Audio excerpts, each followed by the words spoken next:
But that is actually the best point to make when it comes to gear. And I think it's but steroids. It's like you still have to go into the gym. Yeah. You still have to diet. Like there's people that are on gear that are still overweight. So it's not like the gear is giving you the six pack. It's not giving you the fucking huge delts that barely fit in that chair. Yeah. You know? So yeah, you're dead right. Like it's all the other forms of discipline that make the athlete. And steroids are that, you know, that bit at the end, you know? Yeah. But they work. Yeah. For sure. Yeah. You know, do you get asked about that a lot? Was he so open about it? So it just doesn't really, because when people hide behind it, it becomes like they're like shadow self. Everyone wants to pull that out as much as they can. They're like, oh, come on, just admit it. The Liver King. Fucking who else? Mike. What's that big guy's name? There were all the memes about him recently. Ahern. The good looking dude. Mike yeah, O'Hearn. Yeah. Mike O'Tren. Still claims natural, you know. I'm the same height as that guy, and he's like 265, so he's 15 pounds on me and far leaner. So it's like, the genetics aren't that great. You know what I mean? Like, he's around the scene a good while.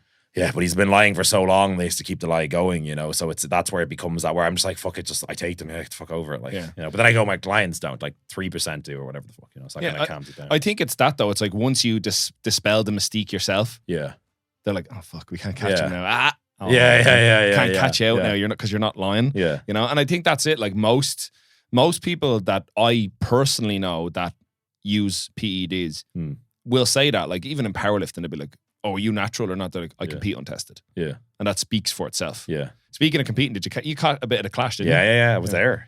I went out. Yeah, that's right. I saw you in the audience. Yourself and Bonnie were there. Yeah, I was spotting and loading backstage a little bit, helping out the lads. And because it was the competition I was meant to do. I was meant to do that, and then I was not as heavy, so I went out to series.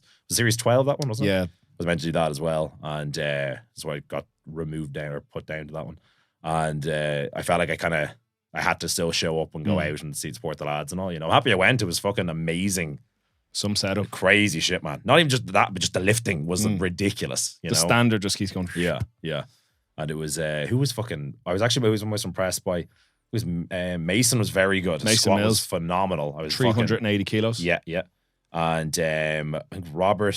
Sorry, 390, I think. 390, yeah. And then there was another guy who did it in sleeves. Chatting to him. Rob Spence. Yeah, fucking mental shit, man. Jesus, 540 dots and sleeves, I think he got or something like that. He was the guy that last year competed at the Abs Pro and dropped the bar. I was competing against him. On Arthur Odlum's leg. Yeah. So I think that I think that put a bit of the fear in him. So he came back in sleeves, and a lot of people had written him off that he wasn't going to do well. Yeah, because he was doing it in the insers as opposed to wraps, and he came third. Ridiculous, like So and that's on total. Yeah. You know what I mean? Which is insane. So I was like, I was very, very happy to see that was cool. Well, considering the number 1 and 2 spots both totaled over 1,000 kilos, Fernando Arias and Dave Richardson. Yeah, Fernando was fucking deadlift. I think he should have been given that last deadlift. That's why. The 427. You can be a little bit too strict where powerlifting just becomes fucking nerd shit. Like it's like calm the fuck down. Like, you know, it's like a little bit of hitching. It's like, shut the fuck up. It's like, it's a lot of weight. It's a bit of fun. Don't get me wrong. I'm obviously saying be reasonable with the judging, but like, that's like so fucking strict. It's just like, chill, man. He lifted the fuck up. Even he had this look of disbelief. He's like, what the fuck? I should have got that.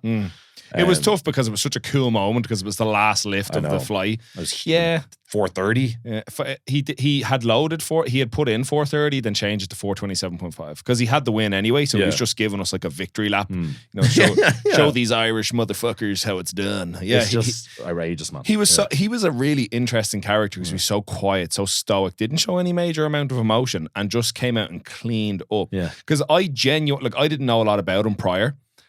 Did you know him? Never heard of the dude. Yeah, never. I know he did well at the American Pro, but he came in and I was like, I don't know how he's going to get on with the abs platform and how fast it moves in the warm-up area because it is a tough standard, you know, like not just the refereeing, but a lot of lifters that are used to those. Like I've heard meets where lads will do squats and then they'll fuck off and go for lunch. And like 2 hours later come back and the bench still won't be starting. IPO meets. Easy stuff. Like. So abs moves quite fast. But nah, man, you can go home for a nap, I think, in between attempts, get a little hour of sleep and then go back to your next But this guy was not a problem. Yeah. And what a performance. So I'm very excited now for the pro. But the question is, and I got a load of questions in for you on Instagram, both like the public question box and the anonymous one. But so many of the lads from abs are like, when's Ben coming back? Every time you're here, it's going to come up. But did even a little party go, oh yeah? No, actually, I was literally at the meet talking to Bonnie, and I was like, because I have to remember, it's like powerlifting is a very purpose-driven thing. It's like it's fucking tough. It's not like a part-time job. You're fully invested in that shit, you know. when you're taking gear, and the stronger you get, the steeper the mountain gets, the harder it is to climb, you know? So for me, I was kind of looking at it and I was like, just to get that much better, I was like, it's just for me right now, because my values have changed since I turned into a dad. Like that change turned into a dad, became a dad, whatever. My values have changed, you know? So it's far more about kind of like, okay, what is 60 and 70 and 80 years old Ben going to be doing? And it's like, yes, I might be like on my deathbed, like, oh, I could have got a little bit more in my total, but like, I'd rather be around my children more in the future. Child right now. Hope you're listening, Bonnie. Yeah, get ready. Yeah, be home soon. But it just changed my values. My values change, and they're not going to change purpose in a lot of areas, you know. And then I just didn't have that same. It is like a fire where you get excited for meets and you're getting ready for it, and all your heavy attempts for the competition and stuff. That just wasn't there, this prep at all. And then even watching the comp, I was hoping there'd be a little bit of fire coming back in. And don't get me wrong, I was fucking having great crack watching it.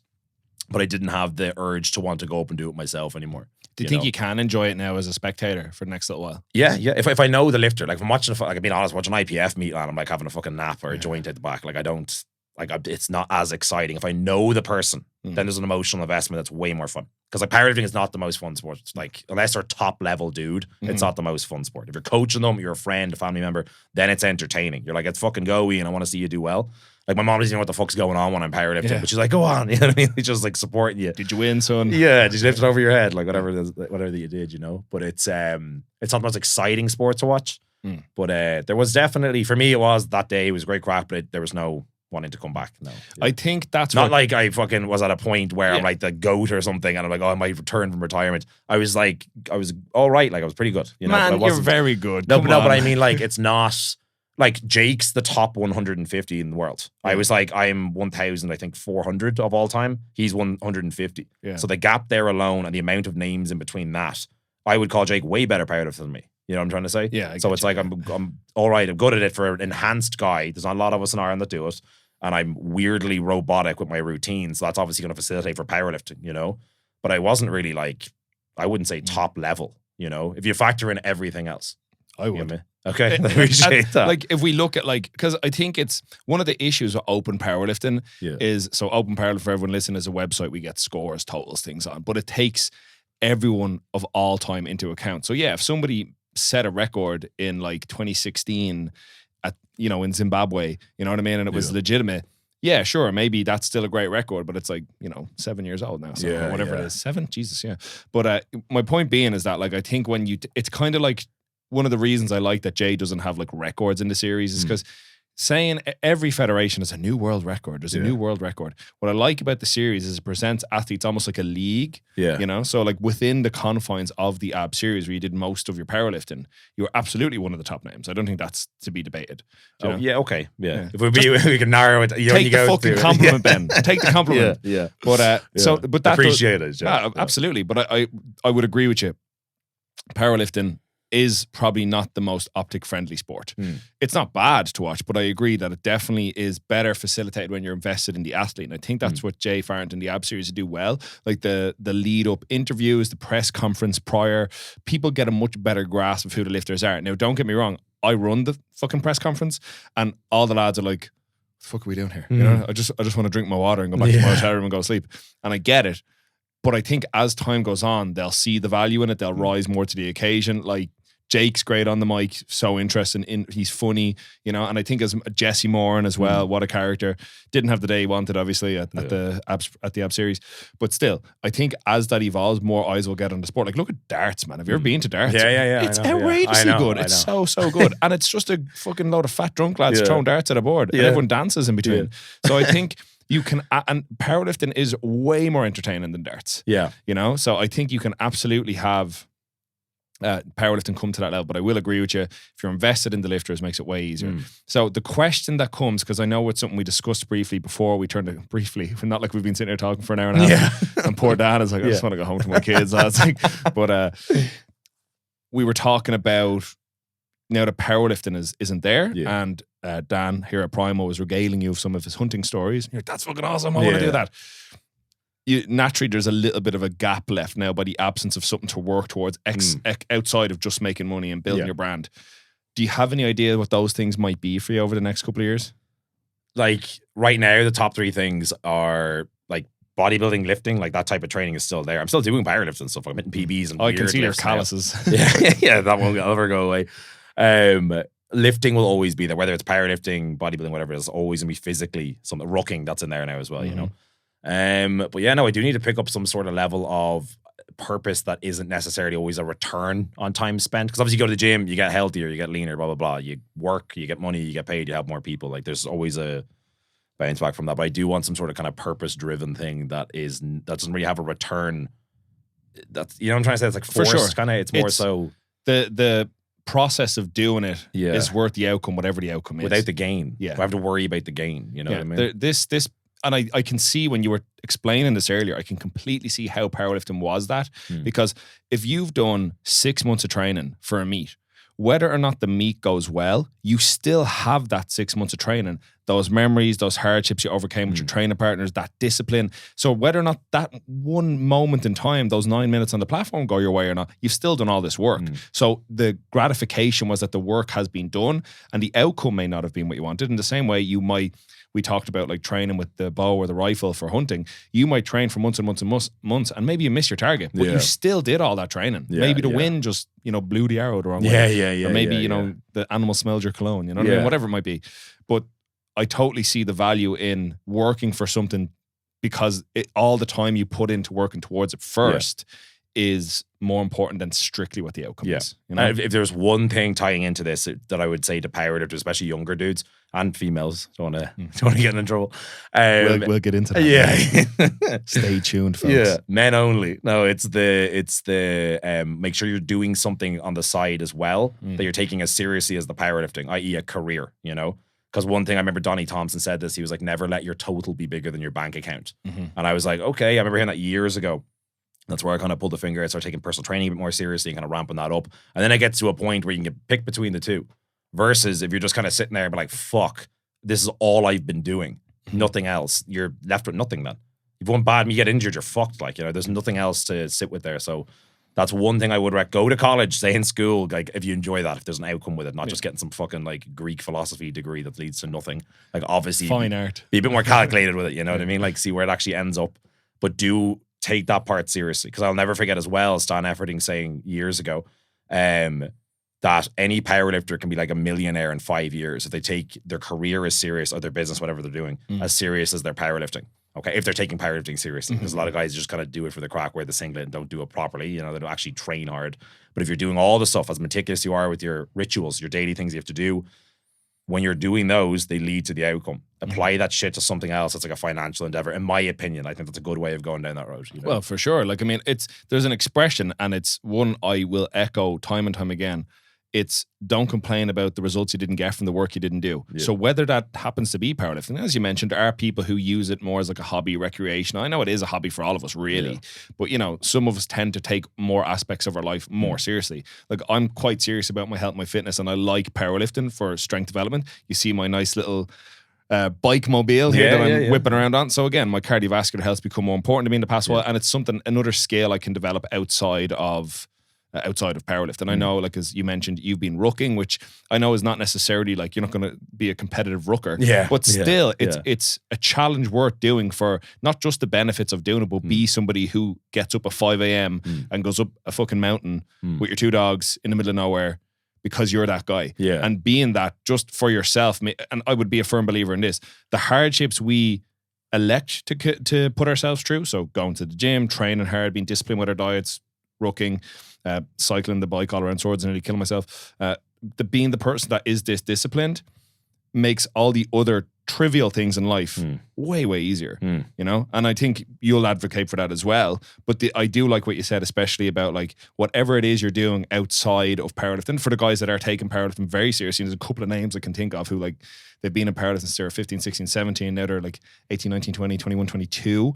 And it's been such a big piece of their adult life. But the problem is that's all they do. And now the problem starts to be if you put the energy that you put into powerlifting, like you said, into something else that prospers your actual social life, your personal life, like making money, getting an education. Well, it doesn't matter what it is, so long as it's important to you and you're passionate about it. So could be college, could be work, could be an apprenticeship, whatever it might be. I completely agree with you there. But the thing I wanted to tie into that when we were talking about your experiences now after coming out of powerlifting, and there's this small void you're recognizing yourself, you probably have to fill it with something eventually, is I think one thing we do lack, and I know you, because you exclusively work with men, so this is not talking to the ladies, but because you work specifically with men, and speaking to Dan's experience with the hunting, and that kind of like resonated with you, how do you feel about like rites of passage for men? Like, you know, something like previously, you know, young men, if we go way, way back to like where we lived in these small tribes, men would have had to earn their place in society. Yeah. Do you know? It's still there. Like, the only difference is the new game is like, how much money can you make? Because again, it's like, you can say status focused things, but it's more so like people want to make a lot of money to obviously have a higher level of status. Because if they have a higher level of status, women are going to want, or men, whoever we're into, are going to want to be with them long term, short term, whatever it is. They're of more perceived value, maybe, you know. So it's still there. It's just done in a different way. You don't have to go out and kill an elk and come back with the corpse to the tribe and everyone eats and you blood on you. Like we're talking with Dan about that. You know, still pretty cool. Though. But yeah, it would be cool to do. You could do both, you know. Yeah. But that's not the status thing anymore. That was like, now I'm a man. You know, now it's like, can you provide? Because that's the link, in my opinion. You know, so that's what I give a fuck about more than anything. That's my main purpose thing right now is providing. That's number one. Because if I can provide, I can be dead. A body needs to looked after. You know what I'm trying to say? I can do things now while I'm 29. And because I grew up with that shit too. My dad died like 47. I go on about that every fucking day. My sister always says I'm like milking the death. I'm like, swipe up. Like, don't feel bad for me, but do swipe up. Yeah. Please sign up. No, but it's important to remember that for me now, just not being a dad, like it's that ties into what you're saying there. It's my purpose is the providing thing. So if whatever status comes with that, who gives a fuck? You make a bit of money. I don't give a shit about that crap. I care about knowing that 60-year-old Ben was happy with the decisions that 29-year-old Ben made. And that ties into everything. My health, that's why I've reduced steroids usage, the weight I was at. Like so many things now I'm prioritizing now as I get older, and being a dad has amplified that, you know? I think a lot of people, there's this quote, I don't know if it's a quote, but it's a lot of people say that's like you're dead after 30. People act like when they hit 30, it's a race to the grave. They're just dead then. It's just like, what the fuck? You get your steady job, you just sit there. It's like, fuck that. You should continuously be learning, self-educate nonstop in whatever area is important to you, you know? And I think being able to pay bills is pretty fucking important. So that is one area I think most men and women should prioritize, you know? So for me, I think the rite of passage now is like pull your fucking finger out, get responsible. Like as Jordan Peterson, that's why Jordan Peterson is so sought after nowadays, because it's literally, to summarize it, it's like cop the fuck on, you grow the fuck up, move out of your parents' basement, get responsible, you know? And some men do need to hear that. That's why I click with Jordan Peterson with that, because I'm like, this is exactly what I need to hear. I don't care about all the trans bullshit. I care about the stuff that's actually going to change and impact my life. And if I'm doing that, then I can hopefully do it with others as well, you know? I completely agree. I think, just speaking particularly of somebody like Jordan Peterson, sometimes people get too caught in the reeds of somebody's political leanings and not so much about their like philosophical message or their what meaning they offer, what value they offer you exclusive to that. Because the likelihood is like, man, this is a big thing now. Like, especially now with the visibility of politics all over the world, people will let that cloud the good stuff people says. Like if you're quite like liberal or progressively minded, I'm sure a lot of things Jordan Peterson says or other characters say are probably not going to jive with you. Yeah. But that doesn't. Even though he's liberal. Yeah. Yeah, which is the funny thing. But it does. That's the thing about being left. I think it's like, if you're not as far left as this person, then you're the right. You're still right then, you know, so that's the problem with politics, is it's this like endless black hole you just fall into, and it becomes like people's whole fucking personalities. Like, you know, you can be progressive on some issues, conservative on other issues. It doesn't matter. Like, it's not the fucking end of the world. But I think that's the thing. I had to make this point to somebody the other day. When he taught, the point was made that why do I think Jordan Peterson's message is like so aimed at men? It's like, no, it's not aimed at men. It just resonates with men, because sometimes, as you said, men just need to hear that shit. They just need to hear, get the fucking finger out, take action, make things move. Like you said, it's great to be able to pay the bills. I think it's that, and I think it obviously depends on people and their circumstances, but like making money, I don't think has to be the hardest thing in the world. I think the problem is what people do is they equate like Andrew Tate's message about becoming like rich. Yeah. Like, right. Most of us are probably not going to make Andrew Tate money. Yeah. But if you're in a job where you get paid 22 grand a year, working part-time in Harvey Norman, and you get a management job somewhere that pays you 50K a year, you've just 2x plus your income and your lifestyle can therefore reflect that. You can live more comfortably. You're not living paycheck to paycheck. You can probably enjoy a few more things.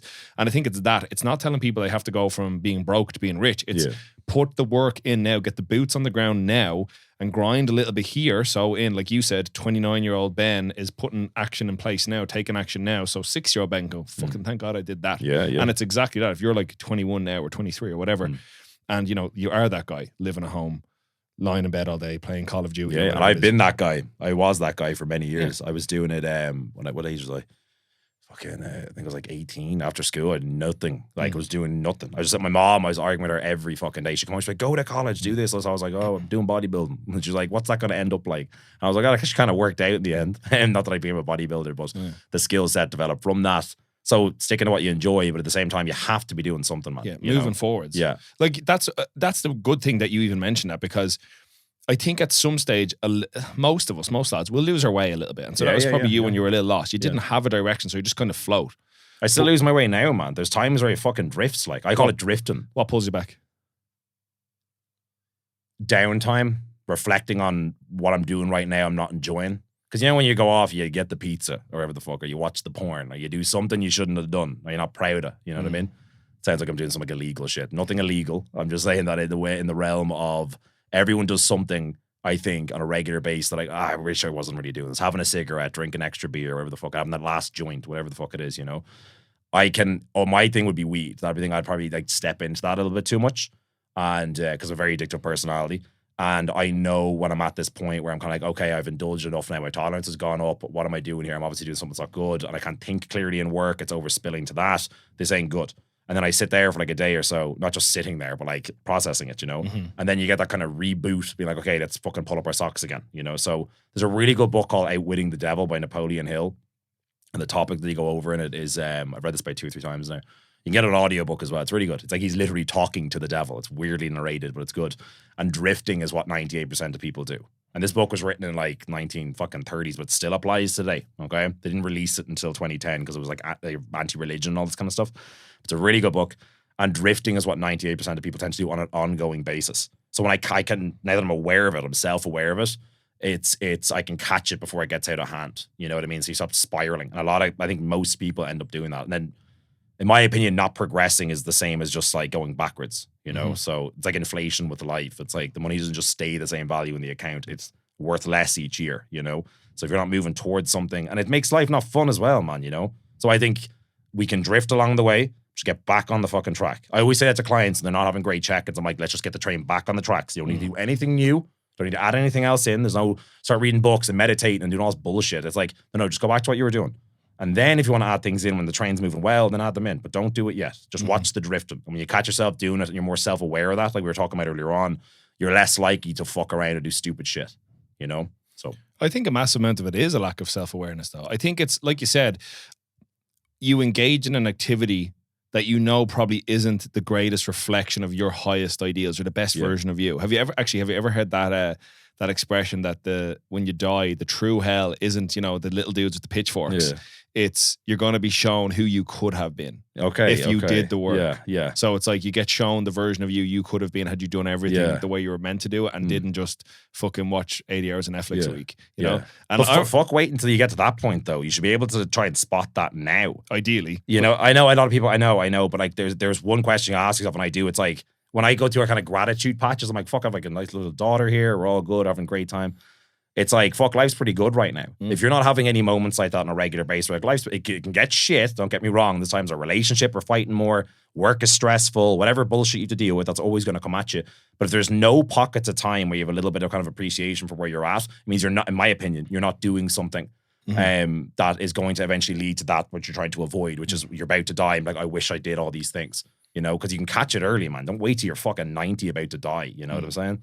So it's, just get to the gym, make money, a good relationship, look after yourself. It's all responsibility. That's all it is. And I think the best thing a man can be is, not the best thing overall, but I mean, something to aim at is getting more responsible. For sure. Absolutely. Because it's that expression, opportunity lies where responsibility has been abdicated. Yeah. So where other people aren't taking responsibility for something, that's an opportunity for you. So a lot of the time, there's this definitely nowadays, there's a mass amount of, it's not my problem. Yeah. It's like, yeah, but if you make it your problem, it can become your thing. Yeah. That can be yours. Absolutely. You know? Yeah. So this is actually what I think a lot of, like, so people that fall into I suppose, the male self-improvement space, like Jordan Peterson, like yourself. A lot of the time, I think what it tends to be is, like, I would imagine you mentioned there when you were like 18, you were a little lost, a little bit directionless. You have become the person now that you would have resonated really well with you at 18. Like, you need to get your shit together, you need to get your act together, you can do all these things. It doesn't have to be skill, it doesn't have to be college, we can find a way. And you are basically speaking to your younger self almost and saying, this is what we could be if you started acting now. And obviously you did. You found a way. Was there a person or a thing that twigged you, or was it just that you fell into bodybuilding and that started to make things clear? You started to... Bodybuilding was the foundation because, like, again, you get up at the same time and go to bed at the same time. It makes you because that's the same thing as building a business, having a good relationship. It's kind of like rituals nearly, and habits, and making sure you've got good ones that are in line with that. So bodybuilding at a young age, or just going to the gym. It doesn't have to be bodybuilding because that's... It can go down a dark road at that too, you know what I mean? Like everything. Like everything. Powerlifting. Where the dial is. Yeah, yeah. But you have some sort of... it could be fucking Warhammer, whatever it is. There's like a ritual with it where you're continuously showing up and doing the thing, For me, it's like... As in, like, I never knew that I'd be here now. Not that I'm like I'm done. I'm nowhere near done. I'm only starting. I'm not trying to say. But the way it was worded there, the way you were asking me, it's kind of like, oh, you're happy kind of where you're at now. It's like, yeah, I appreciate it. There's always areas I want to work on and improve, And it'll be like that till the day I'm dead, But if you're like, say, 18, you're listening to this, it's not like, oh, I know what it'll be when I'm 28. Like, it's not like that at all. It's like this hazy fucking thing, But if you've got good things in place and you're ticking your boxes each day, it gets less hazy. The road isn't as foggy. That's the experience I've had, And then you can start seeing a lot further down that road based on the good decisions you're making now. The road is like easier to see. You know what I'm saying? Yeah, like for sure. Yeah, further down that way. The more action you take now and start, because it's there.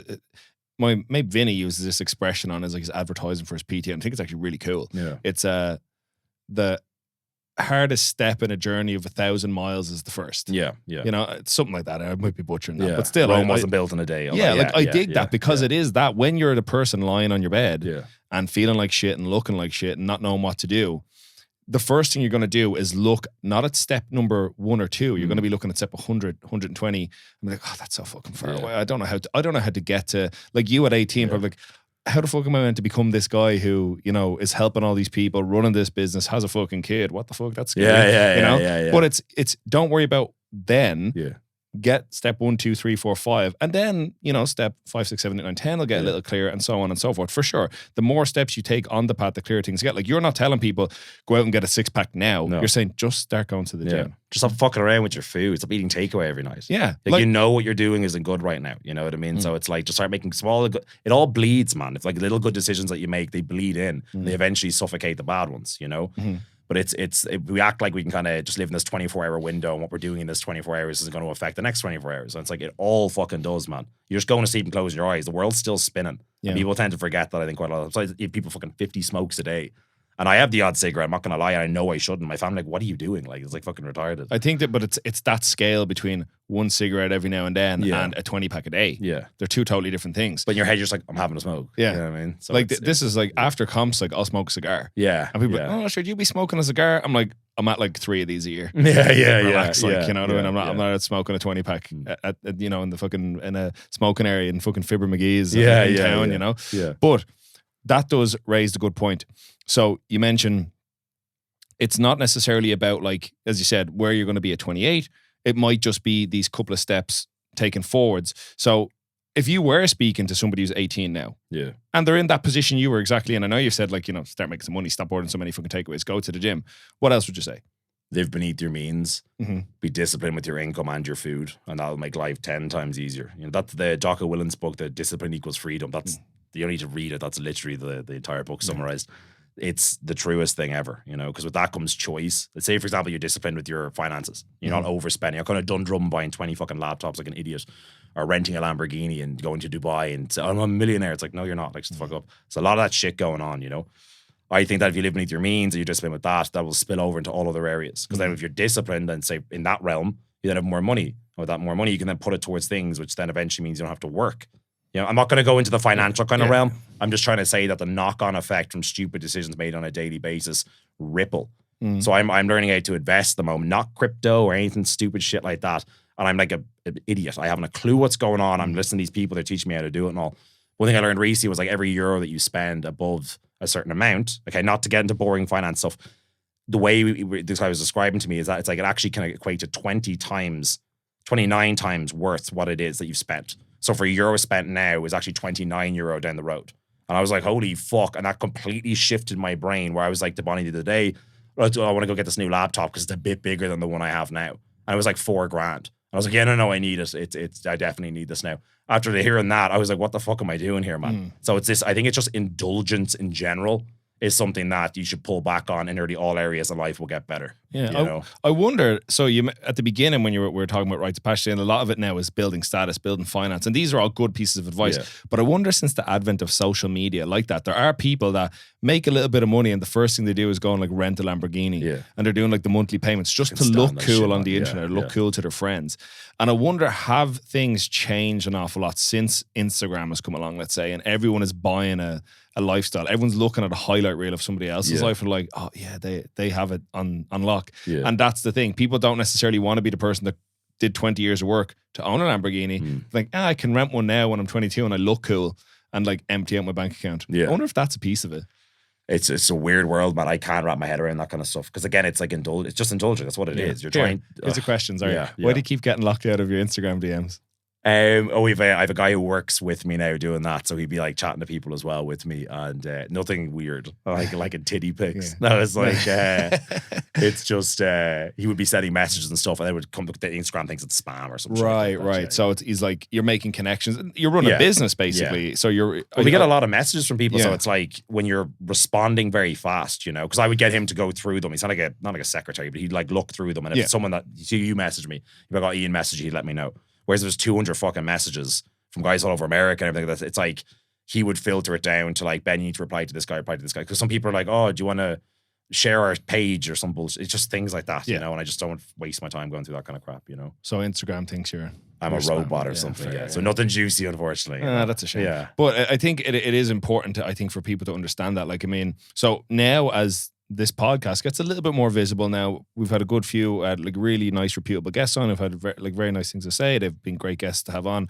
but it gets a bit more visible. People are going back and like watching what we've done before, watching Jake and I have done before, and it definitely now as things get more visible, it gets more traction. It gets more like voices. Yeah. So there's definitely been like some positive things said, but definitely some contentious points I'm going to bring up with you a little later on about discussions you and I have had. Now, nothing cute before people listen like, oh yes, spill the dirt, boys. Yeah. It's not like crazy bad, but it's definitely we're gonna put it out there so we can talk about it. But one thing I did want to ask you about specifically, because I know we've tipped off it in conversations in the past, right? And I have a good few opinions on this, but I'm gonna get your take. Do you know how we were talking about how a lot of the time, like you mentioned, you might engage in an activity that isn't something you want to do. It's not something you hold to your self-discipline. You would be somebody I would say has a lot of self-discipline. I think so. It's part of the reason we're seeing a complete lack of self-discipline now. And I'm not a religious person, just as a caveat. I think it is the lack of religion in society, or lack of like a higher faith or a purpose in something, or faith in something above ourselves, a higher purpose. I think it was like the idea of religion, regardless to your beliefs on God or whoever. But it was this thing of, well, these are the rule sets I live by, and these keep everyone civil and they keep everyone moving in the same rough direction. We all share the same moral compass. So there's wiggle room outside of that. But because we all share these common values, we are all fundamentally one big family. Like everyone used to know all their neighbors, and that's not a thing anymore. Yeah. You know, so I wonder as religion has sifted out of society, and fair enough, for good reasons in many cases, I wonder if it not being replaced by something else is what has led us to, as you said, people that just like drift, people that maybe make poor decisions for instant gratification. Yeah. Do you ever think about anything like that? Yeah, there's a hole pretty much kind of like where what would have been the spiritual wouldn't feel there, you know, if you genuinely had faith in it. You know, I'm not a religious dude. I do, like, and I said before, I guess I get older, I get a little bit more kind of like, I get it, you know. And I see a lot of people that would be like Americans, they've like Christian families, and they have a good household, and they have their shit dialed in, and they might have guns or whatever. But I'm just trying to say that it's still, I don't know. It's I think that the not just religion, but also the what's the word I'm looking for? Like family dynamic, is it? That it's like that structure of a home life. The nuclear family. Yeah, that one. Yeah, that's kind of got to fucking sidewalk as well. For sure. I think like, and again, I don't know, like this is a point that I actually heard said a couple of months ago, and it's very true. So we'd have people that are quite traditional conservative tradcons, you know, they still embody that like nuclear family, and you know, that's great for them, but like we can't ever go back in time. So whatever's happened has happened, you know what I mean? So like the sexual revolution, you know, women entering the workplace, everything has changed. The less Catholic or Christian influence on the Western world.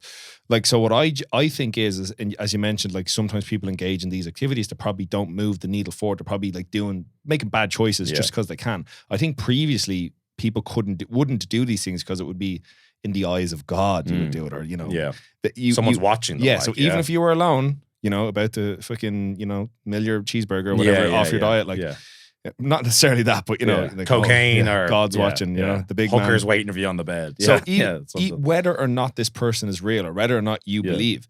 I think what the embodiment of discipline was. I'm not going to do it because I'm not going to defy the Lord in the eyes of God, blah blah blah. But yeah, I'm always curious about that. I think for some people the gym takes that role. Yeah, because if you think about it, you've got like your customary meals, like your post-workout, your pre-workout, they've like kind of become the traditional meals. Your rituals again. Precisely. You know, they call it like going to church, going to mass. We have Sunday mass and abs.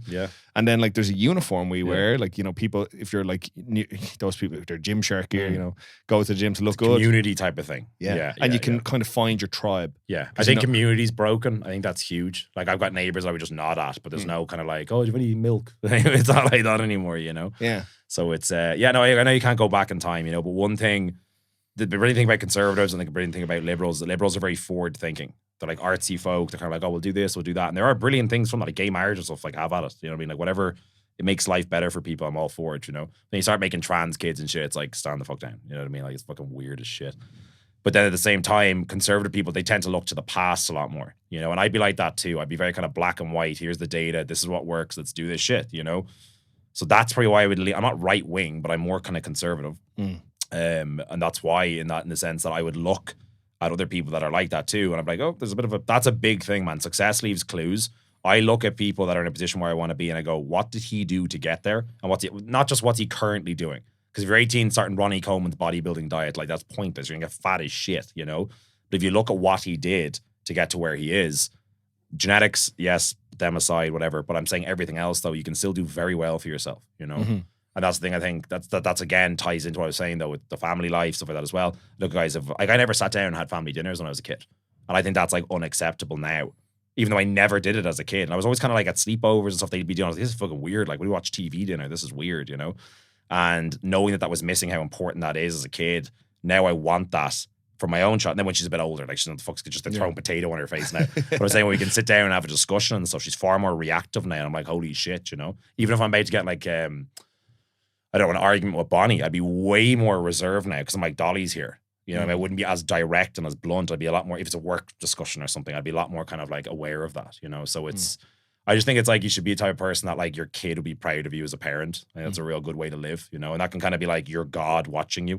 But you can also be, if you don't have a kid yet, you can also be self-aware enough. Because again, if God ain't there for you, it sounds like some Christian podcast. Yeah, come on, people. No, I'm saying that do it for yourself in the sense that I said before there, 60-year-old Ben's looking back at currently 29-year-old Ben, you know, and as he's doing things that lead towards a happy 60-year-old Ben, that could be your kind of current type of thing, you know? Do think about the fucking future. The years go really quick. People overlook that. And a lot can be done in a short period of time. 5 years goes like that, man. When you're younger, it's a lot slower because you're only around for like 18 years, not that long a time. Then you get to 28 and you're like, what the fuck? Where those 10 years go, you know? So it's yeah.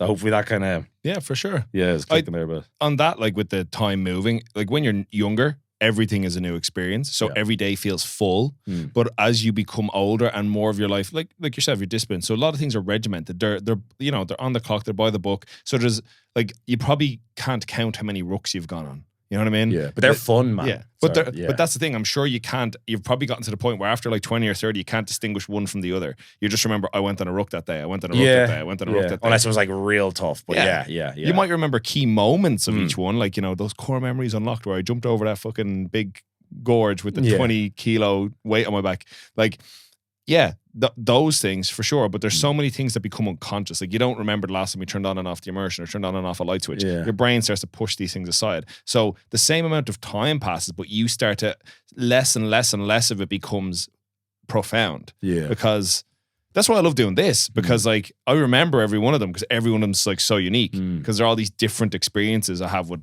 all these different people. But I think another thing to be aware of there, as you're mentioning, you know, you'd be more reserved now when Dolly's present. You're probably not going to get into her. You want her to see like the family unit together. I think that's because, like we said, you're a conscious person. You're conscious of these things. You're conscious that the actions you take now will have this bleed effect later. Whereas I think that is a problem for a lot of people. They're so unconscious of themselves, what they're doing, where they're going. And like that, one day they close their eyes, they're 18, they wake up next, they're 38, and they're like, what have I done? And that's the kind of the cautionary tale. I'd love if younger people were listening out to say, like, it doesn't matter what age you are necessarily, you can turn it around, but like, there's more you can do for yourself. And more often than not, people know what those things are. Yeah. But it's, for lack of a better word, get the finger out. Yeah. Just take action. Just make it happen. Be uncomfortable for an hour or two and just do it. Whether it's going to the gym, whether it's prepping all your meals, whether it's turning off your fucking phone and going to bed. It doesn't matter what the thing is. Just do it now. And the more you do it, the easier it gets. I remember reading ages ago that like testosterone producing activities, the more you do them, the more testosterone you produce. And then it's like a cycle. So it's like going to the gym the first time, it's like, oh, it's a bit tough, whatever. And then it's like, oh, I feel a bit better now. You start getting a little bit of muscle mass, start getting a bit of return. And then it becomes fun. And then it becomes to the point where it feels wrong when you miss a workout. Like I remember I had a flu there in January and I was prepping for the meet I didn't do. And the anticlimax of me not doing the competition. It makes the story pointless. But I was sitting there in bed being like, fuck me, like I'm missing sessions right now. This feels wrong. It's like when you don't brush your teeth for a few days. Not that anyone does that, but it's the same type of dirty, feels wrong. So I think just stick with, like, starting is the hard part, you know? So you do have to pick something that's somewhat a little bit of fun at the start, but just do know that it does get easier. The more you lift weights, the more enjoyable it is. The more you eat better, the more energy you have, the more higher sex drive, everything feels better. The more you want to do those things, you know? And then the idea of wanting to indulge and get that little pizza on a Friday, you're like, fuck that, you know? Because I know that's not... One thing I always say with my clients is that your habits have to be in line with your goals. It's really, really important. And yes, you're going to have shit that's going to not be in line all the time. I'm not a fucking robot. Like, there's things I do that I'm like, I shouldn't have done that, you know? But at the same time, if the majority of the things that you're happy with doing and they're in line with your goals, you're going to have a pretty good fucking life doing it that way, you know? So it's like, I'd say best thing is like getting up early, getting shit done. The big thing that I've done recently, right, that's actually been a game changer for me in terms of productivity. I learned this from Beddoes Cooley, you were talking about earlier on, is getting up at 5 a.m. Again, not just to sit there and meditate and be like, oh, I'm just fucking social media or whatever the fuck. You know, there's idiots that go on and they just share. It's like masturbation early. It's like, I read this book, there's no action taken on anything. It's waking up and tackling whatever the most important things you need to do first, okay, at 5 a.m. I've been doing that lately and it has been absolutely game changing. So if you're in college or if you're trying to fucking change job or whatever it is, or upskill something so you have more value in the workplace, whatever it is, get up early, do it before that. Jordan Peterson says it as well. He goes, people get up like 5 or 6 a.m. He's like, they're deadly or something. Not an exact quote, obviously. But it's the same type of thing. You have such an advantage on people when you get out of bed earlier. I used to sleep in like a motherfucker and hit the snooze button all the time. You got to stop doing that. It's and start with little wins as well.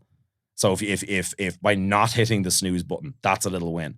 Whereas like hitting the snooze button, this is Bedros saying this now, and I've been living this shit for the last 2 years straight, man. It has been probably the most, not like an aggressive, it's the wrong word to use, but like productive, but also feeling of accomplishment, you know, the last 2 years more than any time. And you've got like more get up and go. Like, yeah, you know, but I'm listening to someone again who's in a position where I want to be one day. He's very successful. He's like in his 50s. He's jacked as fuck. He's a father of like multiple kids, same wife.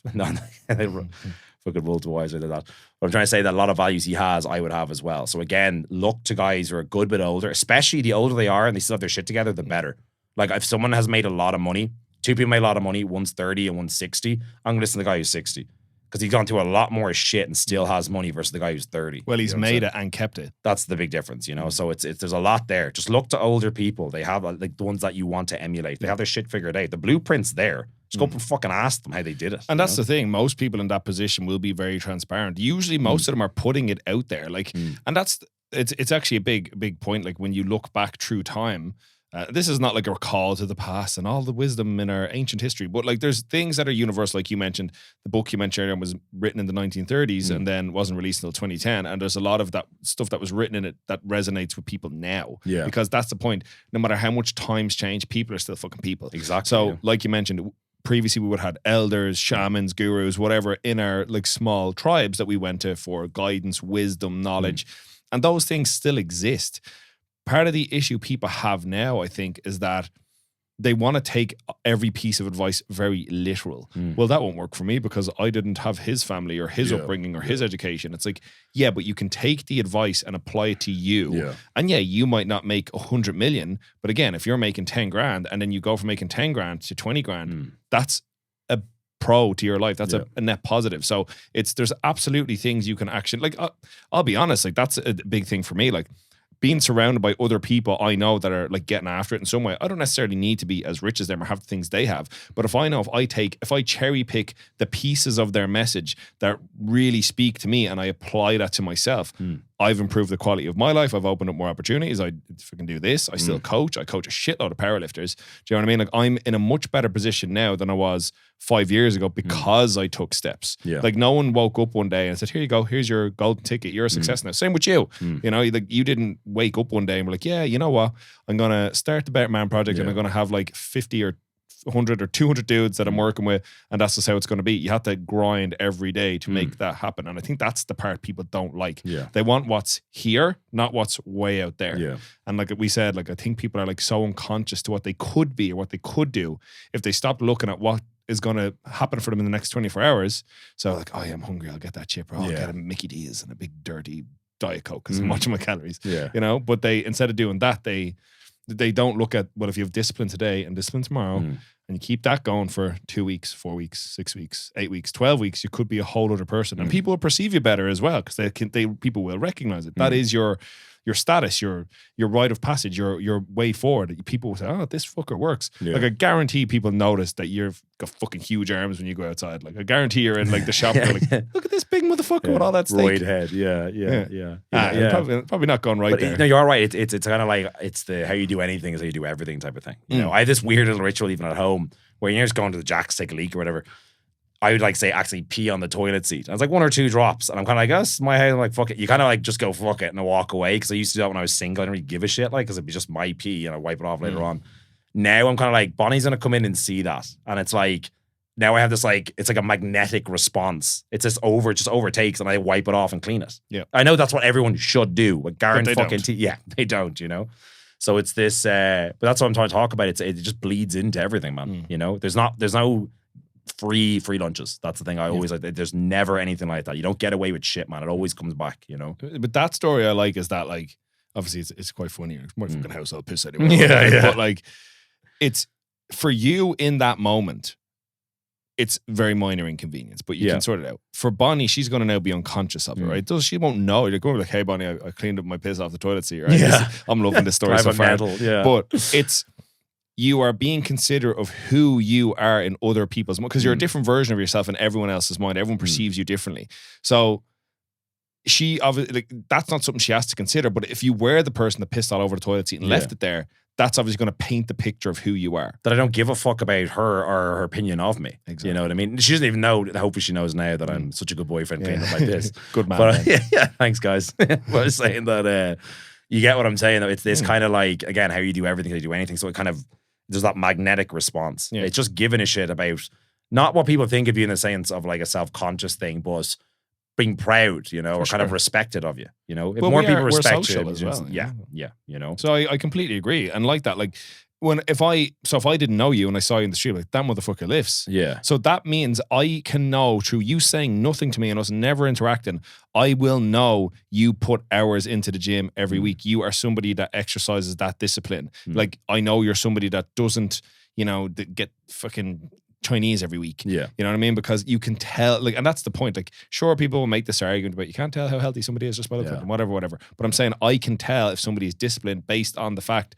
that they have a physique that is only reflective in somebody that puts work in. If I see, it's like, for lack of a better word, like, look at people that drive, not like, you know, fucking Lamborghinis necessarily. Yeah. But if somebody pulls up in a nice car, wears decent clothes, they don't have to be very showy, don't have to be the latest trends, but they care enough to look after themselves. That tells me they're willing to exercise discipline. So without ever having spoken to people, you can know something about them. You know, and I think that's important because, again, particularly in the roles we're in, like, you're in a very visible space. I'm in a very visible space. How you are perceived is important. And like I mentioned before, I'm going to get into it now with you in a moment. even when your intent is to put out a positive message or to help people, it can be turned and twisted because people are going to perceive you in many different ways. So you exist as different people in everybody's mind. So I want to run this question by you right now. So this was put to me. And again, I wouldn't say this is like a very contentious point, but on a recent episode, you and I were speaking about young men and the importance of having ambition, a mission, getting up, getting after it. So the question became, why does Ben only aim this message at young men? What's wrong with women being ambitious? What's wrong with women getting after it and having a goal? Yeah. The floor is yours. There's nothing wrong with it. You know, it's one thing, just if you're perceiving things like that, it's kind of like you got to look to why are you thinking that way? Because obviously, like, I work with just men, so it's clear, and I'm a dude myself, so I have a little bit of experience there, you know. It's speaking from a place of experience. I'm not a chick. I'm not an ambitious woman. I've never been an ambitious woman, you know. So I'm not going to speak from authority in that regard. You know, I'd say I'm disciplined, somewhat disciplined and ambitious. You know, I would say that about my personality. So again, if I'm talking to an audience that is, and who I work with as well, who pays my bills, who do I look after and get phenomenal results for? Men. So that's why all the content I make is about men. Yeah, it's not anti-women. I'm not saying women shouldn't be ambitious. That never came out of my mouth. But I said men should be more. Because they tend not to be. And funnily enough, I actually think women are more ambitious than men nowadays. I was just about to say this. So there's your feminist. Like, we have the statistics to prove it. Women generally get on better in education. We're seeing more women coming into like more STEM fields and things like that. So, you know, I don't think, again, there's going to be individual differences, you know, but most girls that I've met don't necessarily have much of a problem with finding a direction. They kind of have an idea even if it's just kind of going through the system of, you know, primary school, secondary school, college, job, fine. But there's a lot of lads that do like fall off the rails because if you have a particularly disagreeable guy who's quite aggressive, he's probably not got like the very, you know, extroverted, wants to be up and moving, probably not going to get on well being told to shut up, sit down and read the board. So you will see lads fall off the rails, suffer and float. And sometimes having that guiding light of like, right, it could be like could be Jordan Peterson, say, make your fucking bed, clean your room, you know, fucking do something for somebody else. They can apply that disagreeable personality, or they can let it destroy them. So they can be so disagreeable, they're like, oh, I'm communist now. I'm not going to get a job. I'm going to protest all day and scream, but cover myself in blood and be anti-fucking meat eaters and all this bullshit, where they think they're serving value, you know what I'm saying? But they can also be so disagreeable. They're like, no, I have standards for myself. I'm going to get up early. That's what I want to fucking do. I'm not going to hang around with people who do loads of drugs and drink alcohol all day because they're sacks of shit. I don't want to be like that. You know what I mean? For sure. So you can harness that disagreement. And most men are going to be more disagreeable than women on average, you know? Yeah, for sure. That's probably why women do better in school than men, is because they're probably more agreeable. So it's like, sit down, do your homework. Okay, a girl's more likely to do that. There are disagreeable women, way more than some men in all situations, you know? But I'm saying on average, that's why men, in my opinion, can either be like, they're a lot less. There's a lot more women in the middle, I feel, and a lot more men at the bottom or the top. There's not really as many men in the middle, I feel. You know what I'm saying? I totally get what you mean, yeah. So it's and I think that's because of the whole disagreeable thing, but you can harness that shit for good, because I would have been so bad in school. I would have been fighting with teachers. Like, I'd have been like thrown out of a classroom and be like, fuck you prick, like giving out, all this kind of stuff. Not being like a hard lad, but just constantly disagreeing and rebelling and all that kind of stuff, you know, challenging the boundaries of authority. Yeah, you know, where it's like it wasn't serving anything. Retards that end up in fucking jail, you know. So it's like, or prison, whatever. Don't do that. You know, channel it towards something productive that you actually enjoy, and it can be a superpower. Yeah, you know, like, look at it this way. Like, I mean, you will have characters like this, highly motivated, highly aggressive, you know, disagreeable, very ambitious folks do generally not get on well with authority figures. Yeah. If that authority is pushed upon them. Whereas look at this, you've taken authority and responsibility over your own life, and then you can select who your mentors are, because these are people, they share mutual value, or are in a position you would eventually like to be in, or have knowledge that you'd like to seek. And that has worked incredibly well. And that's kind of the thing, I suppose. It's you are speaking to an audience that you resonate with. The point I would actually make back to this, and I think I did in the conversation, is that I don't think there's necessarily a problem if your message is exclusively tailored towards men, because there's many podcasts that exist that are exclusively tailored towards women. And I think part of the fun of life is that we are different. Yeah. You know, for whether it's minimal amounts of difference or massive differences. Yeah. I think the fun is that it's different, you know? So I don't think there's not, and I think this person would agree, there's not a problem with you speaking exclusively to men. Yeah. And I would agree that maybe those pieces. And I'm going to keep doing it. For Sorry. sure. Yeah. The better them. There's project. my disagreeable Ben. Like, I don't give a fuck. I'm going to keep talking to men. Yeah. No, be more progressive. Better them. Yeah. You know, that's going to be your new one. But like, no, like in general, like I do totally get what you mean. Like it's that you have cornered your market. You're not trying to tell other people what to do. You're just living your happy life, you know, and you do have a great life. So I don't think this is like a contentious point. It's more like but did these values and these pieces of advice not also work for women? Sure, but you saying men should do this isn't saying women shouldn't. Yeah. I think that's the key. Yeah. You know? Here's another example. Like myself and Bonnie, she'd be very type A, work hard, like myself, okay? But she'd be far more kind of just like, yeah, I'm kind of happy with this. You know what I mean? Like kind of, not complacent's not the word, but kind of like, I would be a far more anxious, being like, this isn't enough. You know what I'm trying to say? So it's, and she would absorb information 10 times faster than I would and understand something way, but she got like 500 some points in the leaving cert. I got like 100 and something. I didn't give a fuck, you know, that was an intelligence thing, but the ability to absorb information. But the difference between the two of us is I'm like way more aggressive and relentless. We're continuously going. I'll keep knocking on the door. I won't stop. I'll just keep doing it nonstop. I get like 10 times longer than she would. That's the difference, you know? So if like, you can be really intelligent and not put it to use. I'm not saying Bonnie did that. Don't throw her under the bus here. But I'm saying that it's just persistence is probably the most effective thing. If you have a little bit of intelligence, and a little bit of kind of cop on, and you're persistent, that is the most potent fucking thing, combined with the whole disagreeable thing we're talking about earlier on, you know? Do you know, actually, just to really quickly tie it back to Abs 12, Noel Whelan, it was his first competition. He got over 500 dots, and Noel's been in the game a long time. And Jay made a very good post on the Abs page about that. Like, Noel's been in the game a long time. You might get these flash in the pan lifters who are brilliant in it for 2 years, and then they fuck off. Pop culture powerlifters, as Jake would have said, poppies. But then you've got people like Noel who are in it like 10 years. You know, he started in his 30s. You know, now he's fucking coming up to his 40s, I believe, and he's one of the best lifters in the country. And he's earned his place there through graft and work and constantly back to the drawing board, reassessing, action and a plan. Same with Ian Benson. I had him on the podcast recently as well. Brilliant guy, a really business-minded guy, and I'm very excited to see where he goes over the next little while. But still, same principle. He worked and worked and worked. He's been in the game a long time, and then he's just now really hitting a stride. And it's the ability to stay persistent with something, being willing to take, like, you only need one success to make all the rejections worth it. You know? Because then they don't matter. Because more rejection is just the path to success, ultimately. You know what I mean? Or failure, I suppose, is just the path to success. But that did raise the other question, was from somebody else, but it was, so a lot of the content we would make, like naturally with this podcast, we can clip this. So we're trying to make bite-sized chunks of palatable content for people to take some brief value for, but might also get them to come in and take a more of a look around at the Better Round Project or the Iron Mindset, or whatever it might be. But the question was, is speaking in absolutes not dangerous wasn't the word, but like ill-advised? Because, for example, if we say do this, we can't guarantee the outcome. Now, I know you had a very good answer to this, but that was the question. It was like, should we not be more careful of speaking? I do agree with that. Yeah. It's I'm not gonna have the whole like fuck you, I'll say what I want type of approach. Idiots are like, but I do agree in the sense that everything that I'm saying is from my own experience. So when I'm saying something, it's like, have I done this before? Is there data behind it? Is there even blood work behind it? Which is like, again, there's no bullshitting numbers, you know? And if there's a track record there and it works and people come out healthy, what I'm saying is from past experience. I'm not a doctor.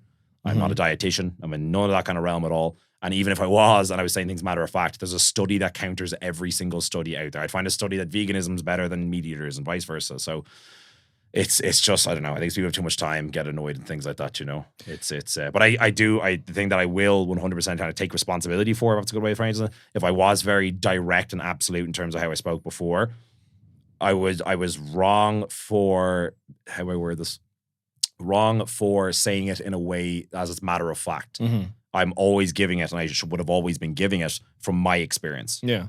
I think though, like, it kind of becomes this point of, if you constantly have to fill airtime with caveats, and I'm not saying this for everyone, I'm not saying this is exactly the right way, you're starting to trying to cover your ass completely, and then you can't ever get to the point, or you're going to forget to caveat one thing, and like, oh, so you mean that? Absolutely. It's like, I think a lot of the time when it comes to these things, if people want to read into something, they're going to read into it. Yeah. It's just the nature of the beast. Like, frankly, I'm flattered when people find like some contentious points with anything we put out, like me or any of my guests. It's brilliant. Yeah. Because it's like that thing about video games. You find enemies, you're going the right direction. You know what I mean? So, like, I think it's a good thing that we have people that are willing to challenge what we put out, but also look at the greater ability for us to respond. I don't think these are bad points to make. I think it's good for us to have reflection like that. Your message is, you work with men, so you're going to talk to men, but it's not to say the message isn't for women. And then also that you generally don't speak in absolutes. You're speaking from your experiences and what's gotten you a result, what's gotten your countless clients now a result. So you're basing it off the experiences you've been involved in, which I think is fair enough. It's actually just, you mentioned there about like certs and qualifications and all these things. I know you're an advocate for not being like, a cert chaser, somebody who's just going after paper clout. Yeah. And I would completely agree, because there's this thing about this like appeal to authority. Well, what certification do you have? It's like, he's coaching people like 15 years or something. You know, like who cares about if he's a CSCS, you know? Fair enough. I know you need a certain degree of qualification to work in certain fields, and that's fine. But I've had that a couple of times. I had somebody recently like who was unhappy with some of the things Tristan said in his podcast. I'm actually having him back on soon enough as well. Yeah. And their big question was, and what's his qualification? What's his qualification for him to make these claims? And it's like, but he's not making the claims based on his evidence. He's making the claims based on evidence that other people have printed, you know what I mean? Which is now a general consensus in the community. It's you that might be outdated.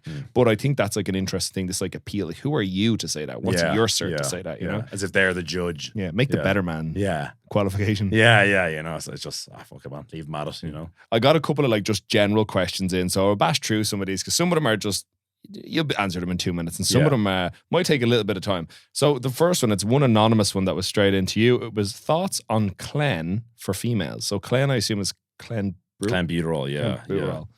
It's not fun. I would not recommend it. I did it years ago. I took twice the dose by accident before, and one of the experiences I had, I was brushing my teeth. I think I was about 19 or something. I was a fucking idiot. It was in Chinese, so I obviously couldn't read it. Took double the dose. My entire arm seized up as I was not having a stroke, but I was brushing my teeth, and my whole arm went up like this. If you can see it on camera, you can see what's going on. But I'm putting my arm up behind my head. I had no control. It was like a phantom. Just all the muscles just seized up. I was like, what the fuck? I had to get my other arm and pin it back down. And was like, that was terrifying. I felt like someone pulled the arm, okay? So from that, I realized my heart was going through the roof. Your sleep goes to shit. It's not worth it. And okay, so does it work? Yeah. When would you bring it in? It's the type of thing that, from experience and from what I've done and from what I've read and from other coaches telling me, this isn't peer-reviewed studies or some boring nerd shit. I'm just being honest with it. You'd bring it in towards the end of a diet. Some fucker who's 30% body fat throwing Clen into the mix all he's doing is put more stress on his heart or her heart. Okay, so if you're not already really lean, it's like the cherry on top. Yeah, you don't need it. You don't even need it in general. Like, you should never have to take it. If you're competing in something that might give you a bit of an edge, I can see why you might justify it to yourself, but I'm just saying that it's not. Is it something that I would recommend for people? Absolutely not. No I think that's the big thing. It's like, it's not about Clen for females or Tren for lads. It's just don't take the steroids. 9 times out of 10, that's the answer. Just don't do it. Like, I think that's a good way to put it. Like, because, or if you're unsure, don't do it. When in doubt, go without. That's always the good little thing to go by. And I suppose the big thing is, if somebody's no matter what you say, no matter what advice you give, they're going to say, no, I'm doing this. It's probably speak to somebody that knows what they're doing. Don't try and do it yourself. Don't take double the dose like Ben did. No. Yeah. When he's brushing his teeth and he can't move his arm. Yeah. It's not fun, man. Yeah. So rolling on, the next one is it's more general, just about your training. What's your training like at the moment? Your short-term training goals, and would there be a possible return to powerlifting in a few years' time? So we'll start with training at the moment. Yeah, I'm getting trained by Josh Bryan at the moment. He's going to do like bodybuilding training with density training. I think we discussed that in another podcast before. 5 days a week, 5 weight training sessions, 2 rucks, and it's just in and out 1 hour sessions. But I'm doing things like farmer carries and a lot more like carrying heavy weight up a mountain, like a lot more kind of movement based stuff versus just static strength stuff in powerlifting. Still has its place in there the odd time. It's not the primary objective now. The main thing for myself now is get shredded, like look the part as a fat loss coach. That's a big part, because you lead from the front to be a fucking example of what you do, you know. It's like being a weak powerlifter doesn't make sense. You know what I'm trying to say? You've never even or powerlifters never been competed in a competition. They're a powerlifting coach. Like, what the fuck? You know what I mean? Like, it's a bit weird. Very few of those. I know, but they shouldn't be. You know what I'm saying? I don't know, maybe context, but it's on average. I'd like to have gone to someone who's done something themselves a little bit. Yeah, you're not after a textbook hero. You want somebody who's walked the walk, as you would often say. Yeah, and done it for others. That's the winning combo, as always, you know. But yeah, it's just getting jacked now. Put on tons of muscle, nice and lean. Tom Haviland is the big motivation at the moment. He's the 6'8" Australian monster. If you haven't heard of him before, and he's goals now. He's like shredded. Not like, again, as I said earlier on, I can't change my height. I'm 6'1" or whatever. But just in phenomenal condition, fit as fuck, can carry crazy weight across long distance. He goes on like 2-hour rucks with like 100 kilos on him or some mad shit, you know? So it's the type of thing where it's just basically being kind of more of a physically prepared human, you know? So you're not like specializing in this one thing, like powerlifting now for a while. Yeah. You're going to be like fit across all these different disciplines and being able to move and carry shit. And I'd say top 3 would be muscle mass, strength, and conditioning. Those are the main things right now. And let's not forget, you could carry a 35 kilo human for 2 hours. Yeah. So it's came up a mountain at the start of the podcast. Yeah. You know. So I'm fucked. Me and Dan are out, but Dolly's probably good till she's about like what? 10 maybe. Yeah. About 10. Yeah. So the latter half of the question, I think this is something that it's going to come up every time you're on. People want to know, will you definitely return to powerlifting in a couple of years? No definites, you know. It's right now I've no want to do it. You know? If you don't want to do it, it's like, don't force yourself. You know. Do you know what I think a lot of that comes from? I honestly, because Jake said this now coming into this prep, he just like misses the crew. That's the best bit. It's the training for a comp is the best. If you have a nice comp, don't get me wrong, it's fucking fun. When I got my first 900, I was like, oh my God, 1,000 necks. I was so excited and all this kind of stuff. But the best part is the preparation, like anything. It's the game, playing the game. That's what we were talking about earlier on. It's the journey, the process. That's the fun part. When you actually arrive at where you wanted to go. Like there's times I talk to Bonnie, I'm like, do you remember we had this goal like 3 years ago with the coaching business and helping this many people and blah, blah, blah. And we've like quadrupled past that in terms of the amount of people we wanted to work with. We had like 3 clients at one point, and now it's like over 100 and something. And it's like, you just don't even reflect on that, you know, because you're so ingrained in the process, which is the bit I love the most. So if you can gamify and get a good few rituals in place that you enjoy, that's what makes the most important part being the journey. If you can make that fun, that's the best way to do it. So obviously training with a crew, being around those kind of mental fucking savages and stuff like that on a regular basis, that made it so much fun, you know? And powerlifting would have been, I would have stopped powerlifting way earlier if I didn't have that there. I suppose it's fair to say, because one of the other questions, what you missed most about abs, I suppose it is the crew and the environment and the lads and the discipline of everyone came in at 9, they all start smashing out these big squats, pushing each other. I suppose that's probably the part you missed the most. Yeah. I'm kind of like trying to bundle these together. Yeah. So the question is, how are you handling not competing for a lengthy amount of time? Like, I think we kind of touched off this, where you're now thinking about other things you can like pursue that aren't strictly business based. So that's kind of addressed that. But how are you dealing with it yourself in general? I assume you're fucking fine and you've already got your eyes forward. Happier than ever, man. You know, it's I think again, powerlifting's a purpose filled thing. Like that's why it's fun. You're on your pilgrimage, trying to get stronger and stronger each time. And each time you get stronger, it lets you know that what you're doing is the right thing, because it's important too. It's nice getting strong as well, you know. But as you get older, and again, as I said earlier on, I have a kid now. It's on a plan to have many more. Is being the strongest guy ever, like, or is that a priority? I don't know. No, you know, strongest guy in a room could be nice at times, or in the gym, if it's outside, like, oh, I got the biggest bench in here or some shit, and some freak comes in. That can be a bit of fun for the ego, which is kind of what powerlifting can be a lot of the time. It is stroking your ego. It's like, how strong can I be? Is it actually helping other people? No, you know. Whereas now that I've had a kid, it's kind of, you go from internal focus to a lot more like, I've got more than me to look after now, you know? Yeah. So that was the shift. Becoming a dad can change a lot of values for yourself, you know? That's a question I'm going to ask you at the end. I've got questions. We'll get through these submitted ones first. I've only got a handful more. So how do you structure your life and week with your priorities? Like, so the question is literally phrased, how he structures life and week versus his priorities, and how he changes those priorities across a year. So I'm going to guess that it's like, so you live obviously you have a particular lifestyle, and then you have a list of priorities, and then how do you structure this across a week? And does that shift as the year goes on? Like as things like, for example, you're going on holiday soon, you're going to Cairo. So hopefully I didn't dox you there, and there's only all these people on the flight. That's Ben Craughwell. You know? 2 people. So basically, like, how do I structure my shit? Or can I? Yeah, I think it's asking like, so let's break it down into 2 questions. Yeah. How do you structure your life and your week? I don't structure my life. By structuring my week, that gives my life structure. Okay, it's a bit of a different way. I haven't a fucking clue what 60-year-old Ben's gonna. You have a bit of an idea, you know. Hopefully, still in good, like getting better nick and all that kind of shit. Plenty of kids, all that kind of stuff, and 3 wives, you know. how I structure my week, I structure my week on a Sunday, so I know what I'm doing. Every Sunday morning, I sit down, nice cup of coffee, dead silent, everyone's just chilling, and I write out on a little weekly planner. So I have a monthly planner, a weekly planner, and a daily planner. This sounds super complicated. It's not at all, but okay, you need all three. Monthly obviously lets me know what I'm going to be doing. So for the podcast with Ian, I write that down. It's in 3 weeks, blah, blah, blah. Very straightforward. Every Sunday, I sit down and plan out my week in advance, okay? But then I plan out each day the night before. Yeah. That's the really important thing. Again, I learned this from a lot of mentors over the years who are in very successful positions that I am emulating as best I can to achieve what they've done because that's what I want to do. So that's why I structure you don't have to do this if you don't want to, but that's what I like to do. Keep shit in order. Drastically reduces anxiety as well. When you know what you have to do and you have a to-do list and you have your day structured, like, oh, I know what I need to do. Versus like scrounging together and trying to put a to-do list together on the day. Goes to shit, causes overwhelm, causes anxiety. You don't feel like you're up to something and it's emotional reaction and all that kind of bullshit. I'm proactive. I don't like being reactive. And because I'm an anxious person, so I like to know what I'm doing, okay? If you ask Bonnie that, she'll tell you in detail.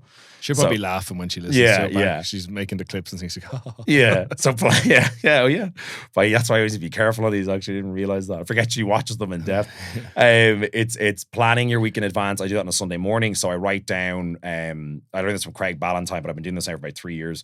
So what I do is I plan fun things. So date nights, whatever we're doing, Then I plan what I have to do for myself, for my health. So like walking the dogs, rucking, going to the gym, stuff like that, Then I would plan like my non-urgent important work and then urgent important work. Urgent important is like getting back to client check-ins, helping stuff like that. Non-urgent shit I can put off. Like I'm like, oh, I'll do that project next week, That gets tackled first thing in the morning. Really fucking important. I was saying this to you earlier on.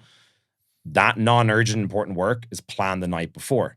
Okay, so I know I live a bit of a maze here. So Sunday, I plan my week in advance. Fairly straightforward, not that complicated. Then I have my weekly planner there. I wipe off each thing that I do each day as it comes. A little whiteboard. That's the week sorted. My day. So for example, last night I would have sat down at like whatever when I'm finished up work at like 5 or 6. Write out what I'm doing the next day. Okay, and how I structure that in order. I do the most important thing first. When I say most important, I mean non-urgent important. Okay, non-urgent work first. So about 2 to 3 hours. Okay. Right now, I'm learning how to invest. That's the most important thing right now for me because I want obviously any money that you make, you can actually put it to work instead of just spending it in shite. So that's for me currently is my most important thing. So you have to identify what your most important thing is. And it's normally in the realm of how do I serve my clients better? How can I make more money? And the third one is how can I win my freedom? Those are the 3 things that I do. So investing ties into the freedom thing. If I drop dead because I'm putting something in place now, Bonnie's looked after when I'm 40. You know what I'm saying? So that type of shit, that's kind of how I think like that. So it's non-urgent for the first 3 hours. Then I have a meal. I do a quick client check-in, see if there's any messages from me, anything like that. I do the heavier kind of check-ins and stuff in the evening. I go to the gym for about 10. I get my workout done every single day of the week, I think, at the moment. And depending on volume, all kind of shit. But I go to the gym, then I come back and I do my urgent, important work after that. That's how I structure every single day. But it's planned the night before. So before my ass hits the seat, I know exactly what I'm doing. And then when I know what I'm doing, boom, to-do list is there. I'm not waking up at 5 going, oh, what the fuck do I need to do now? I'll meditate and just sit there. Like, it's just like, that's what people do. It's such a fucking waste of time. You know what I mean? It's again, know what you need to do the day before and you will breathe 10 times easier. Life, you can smash goals way faster that way. And you can actually relax a hell of a lot better as well. A lot of guys I work with, they are like, oh, I can't go to sleep and my mind's racing. I'm stressed out, all this kind of stuff. And I'm like, trust me on this. 1, set an alarm for when you should go to bed. Give you a little prompt when to wind down in the evening. That's one thing. But do a brain dump before you go to bed. Write down exactly what you need to do the next day, okay? Or whatever it is. Whatever's going through your mind, write it the fuck down. Guarantee you your anxiety will drastically reduce and you'll fall asleep a hell of a lot better. Versus trying to be like, you're in bed half asleep and like, oh, I have to do this tomorrow and go there and also, oh, whatever. All this shit going through your head. And then you end up forgetting half the crap and all this kind of stuff, So writing it down, know exactly what you do the next day, you will sleep like a baby as well. I'm telling you, man, that's the whole discipline equals freedom thing. It is a real thing. I completely agree with that. The more organized you are and regimented you are, the more freedom you have. It's crazy. Even though it seems so restricted and boxed in. Because everyone's like, oh, I'm carefree, this hippie type of thing. And it's like, I get that, like, you be chill 100%, but at the same time, if you're organized, you can actually be chill. Versus if you're just chill all the time, you're like, oh, fuck, I got to pay a bill. Or I got to do this thing, and you were not prepared for it. It's not so chill then, you know what I mean? So, yeah, a lack of structure is just chaos. It's nuts, No one really wants to live in chaos. You can be careful. Like, for example, you're highly regimented, so that's obviously a lot of planning, but that works for you. If you were to give that advice to somebody who's carefree, I'm using air quotes here, they might just need a rough structure. know you need to be here at this time, and you've got like these 3 hours beforehand, you do whatever the fuck you want. So whatever, but you've still got a rough outline because no one is truly carefree. Let's be honest. You know, but I really resonate with that because that's almost exactly the same as what I would do. I'm still old school. I carry a diary. Yeah. Like a big week to view diary. And anytime I know anything's going to happen across the whole year. So like I know when all the ab series are. I know when all the Irish PF meets are. I know where all these like key things that happen in the year are. So I'll write those in. Now, I might not necessarily know if I'm going to have athletes at it, but I know that event is on that day. Then I'll go through and I'll write in like any like holidays I've planned, things that are, it's time I've booked out of my year that I'm going to go do something. So that's all planned in advance. And then quite similarly, I'll do like the month in advance. So like I'll usually book people in for the podcast a couple of weeks in advance, and then any appointments, so like the dentist or whatever, you know? And then, so those are booked in and boxed off. And then it's all the fun stuff, you know, go out to dinner. Like I'm bringing my mum out to dinner tonight, you know what I mean? I like going to the movies sometimes, things like that. I'll find space. I want to put those in my week. And then the week prior, similar to yourself, like Saturday or Sunday, I'll sit down, I'll get anyone I still work with in person. I'll plan them in on the days that I'm going to take them. My training's already planned in. My meal prep is already planned in. And then I'll know when my wiggle room is if I want to put something else in it. Like this morning before we came down here, I cycled down to my local gym. I did some accessories. I did some cardio. I got a nice little fade. You know what I'm saying? Went home, had a shower, came here, all super chill, super relaxed because it was all planned. I all knew that this was going to take place. So I do completely agree. The more you can, and you've said that before, you like to be in control. So I think if you're somebody that likes that, taking these things into consideration is great. And you said you've your month to view, week to view, and then plan the day before. Brilliant. I still use like a calendar on the wall. Me too, man. Yeah. Really 1990 shit like, So it's so good because you can just look and there's your whole month in front of you. Like, okay, I have another couple of days before I need to be there, talk to him. So I have time to prep notes for, say, this podcast. Or I've, as I mentioned to you, I'm having Jay Farrant on Friday. I'm going to prep some notes for that. I know when it's coming. It's well planned ahead of time. And then I've got like a whiteboard in the room where it's like, I need to book, like non-urgent work, I need to book this, but I haven't booked it yet. So it's up there. So I know, I need to make that phone call. So I completely agree with you there. And I think that's phenomenal advice for anyone. It doesn't matter if you're in school, work, college, unemployed. Particularly for us being self-employed, I think that's a lot more paramount. Otherwise, your day can just become a jumble. And that's like you mentioned, your guys have a hard time switching off. I'd imagine like you work with a lot of highly driven people. So they probably have a hard time separating when does work stop and wind down begin. It's like, but I could just squeeze in another hour. You probably deal with that a good bit. I with do that things. myself sometimes. You know, it could become a new addiction early, you know. So I want to get to the second half of this question. So they ask how you structure your life in your week, and then what are your priorities and how do those priorities change as the year rolls on, or do they change, or do you have like a set list of like non-negotiable things that happen all the time? This is me trying to translate this person. It's bit of a it's very ambiguous. What are your priorities? I suppose that's going to be like, what do I give a shit about, basically? In my meathead way of saying it, just to translate for the other meatheads in case no one understands the question. What good? Will make Ben happy. For me, it is family times number one, then work, and then lifting. Those are and lifting, like lifting also ties into like eating well and going to bed on time and all the things that are involved with that, you know. And family time could be spent time with my family and also my daughter and also with Bonnie and her family. You know what I'm saying? It spreads out in multiple areas, but those are the big three that I give a shit about more than anything else. Yeah, that makes sense. I think it's that. It's like, you know, when you say lifting, obviously that means diet, recovery, being the person that like has to look like the person that runs the Better Man project. Like the kind of, and then like family time is obviously like all encompassing to everything that's important to your like your tribe, your group, the people you take care of, and it makes sense. I think that's it. Like I think it's the best way to answer you. Fucking whoever sent that, and you could have worded that better. But all right. So last one I have from the questions here, and then I'll throw one or two at you is when starting full-time self-employment, do you have any advice on do's and don'ts? If you're going in with a partner, be very careful who you pick. Don't work with friends and family. It's a heavy one. Can you say the question one more time so I can give more potence? Basically, what are your do's and don'ts for going self-employed? Okay, if you're working and they're jumping straight in, so they're going full time with it. Like, so don't burn your boats. So when I say don't burn your, obviously not literally, I mean, if you have a job right now and you want to go self-employed, have a game plan in place and have enough money where the self-employed pay overtakes the pay. Because myself and Bonnie before, I'd listen to Tony Robbins, be like, burn your boats, just jump all in. it does not always work out as smooth as you think, and it causes a fuckload more stress. So be a bit more calculated in what you're going to be doing. Have like not a backup plan, because that can make you be a bit of a bitch and like have a bit of like resistance, being like, oh, I have this there as this little cushion. You don't want that kind of crap. But you do want to be smart, but like, can I pay the bills next month? You know? If you're self-employed as well, have at least 6 months of your expenses in a bank account, okay? Because if shit hits the fan, if there's a recession or whatever the fuck it is, you have that money there ready to rock. You need an emergency fund. Dave Ramsey's a really good guy to listen to. Loads of people disagree with him. I think he's very good. He has like his 7 baby steps. And number 1 is have €1,000 or $1,000 emergency fund ready to rock in case, I don't know, the pet has to go to the vet or whatever the fuck it is. There's always some curveball that life throws at you. Don't go into debt. Don't try and buy a car you can't afford and finance and all this bullshit. That's one of the other things. I'm not going to regurgitate his 7 steps. Look up his 7 steps. They're very, very good rules to follow. But it's just having like a fort of protection around yourself, because you are out there on your own. So that's why you need the 6 months expenses to cover your ass if shit hits the fan, you know? Provide a fuckload of value. Make sure you're actually good at what you do. Yeah. Because I spoke to a trainer the other day in the gym, and I was like to him, I was like, man, you gotta up your fucking prices, man. I was like, you're doing this fucking like €30 a month bullshit. Like, what the fuck are you doing? Like, you're gonna get the worst type of clients. They won't value who you are. They don't give a fuck. You're just a commodity that I got the cheapest offer, and they'll keep moaning at you until they get something for free.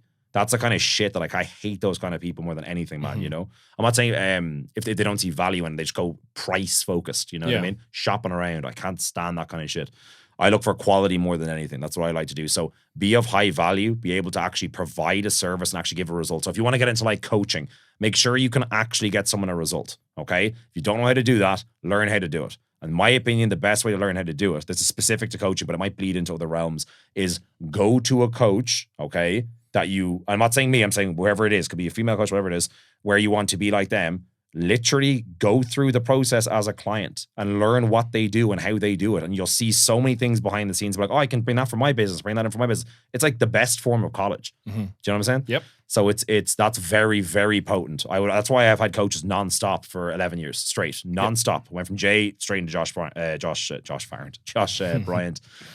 Goals have changed, but I still have a coach there, and I'm learning more shit from him. Yeah. So I learned a ton from Jay, Eamon, who I worked with, Dean Gartland went for a little while, Paul Sayers, all these coaches throughout the years. I learned tons of different things from them. That makes me a better coach, because I'm investing in something and I'm being the guinea pig and seeing what works well for me, what doesn't work so well, taking things out, filtering it out. You're going to be a more effective coach that way. And that way you're going to drastically increase the chance of getting your clients a higher result, because you've done it yourself. It clearly works. You go into another expert who's done it with countless others.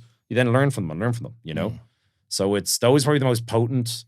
If I was to go back and look at it again, it would be that. It would be try and get a coach that's in a place where you want to be and work under them, or under them being either a client, or if you can get a job with them, that'd be brilliant, you know? But make sure you can actually deliver what you're trying to sell.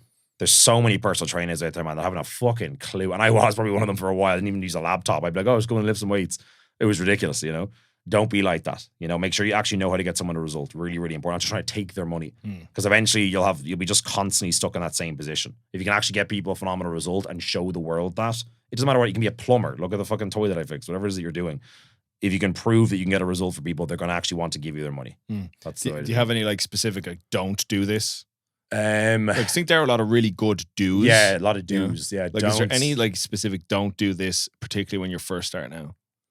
Probably the opposite of the do's, really. I suppose they're pretty self-explanatory. I think there's a lot of fear when you're starting off being self-employed that makes you want to go into work with other people. And I had that insecurity as well. I worked with like 2 or 3 different dudes. And don't get me wrong, there were some mates of 1 or 2 of them. And but it's different levels.